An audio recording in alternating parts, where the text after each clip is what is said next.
কোটা সংস্কার দাবিতে বাংলা ব্লকেটের তৃতীয় দফায় আজ সকাল সন্ধ্যা কর্মসূচি পালন করছেন আন্দোলনকারীরা।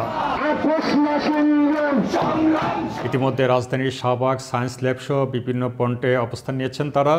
ব্লকেট কর্মসূচি ঘিরে যে কোনো ধরনের অপ্রীতিকর ঘটনা এড়াতে বিভিন্ন পয়েন্টে সতর্ক অবস্থান নিয়েছে পুলিশ। যেসব পয়েন্টে শিক্ষার্থীরা অবরোধ করেছেন সেদিকে যানবাহন চলাচল নিয়ন্ত্রণ করা হচ্ছে। কারণ বাজারের সার্কফোরা পয়েন্টে বন্ধ করে দেওয়া হয়েছে পান্থপথ সড়ক। শাহবাগে অবস্থান নিয়েছেন ঢাকা বিশ্ববিদ্যালয়ের শিক্ষার্থীরা।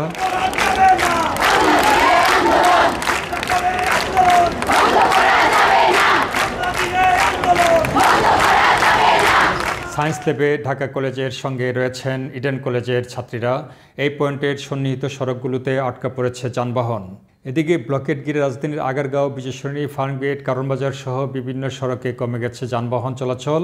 তবে রাজধানীর অন্যান্য অংশে যানবাহন চলাচল স্বাভাবিক রয়েছে। এদিকে উচ্চ আদালতে কোটা নিয়ে চলমান মামলার শুনানি রয়েছে আজ।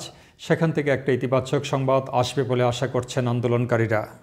আদালতের প্রতি আমাদের পূর্ণ শ্রদ্ধা এবং আস্থা রয়েছে।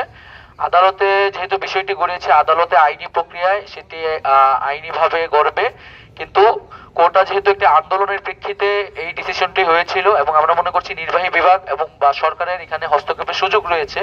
সরকার চাইলে একটি নতুন পরিপত্র জারি করতে পারে। ফলত আমাদের আন্দোলন কিন্তু আর আদালতের প্রেক্ষাপটে নেই। আমাদের আন্দোলনটি এখন মূলত সরকার এবং নির্বাহী বিভাগের প্রতি। তো সেই জায়গা থেকে আমাদের যে বাংলা ব্লকেট কর্মসূচি আমরা ঘোষণা করেছি এবং গত 2 দিন ধরে চলমান ছিল, সেটি অব্যাহত থাকবে।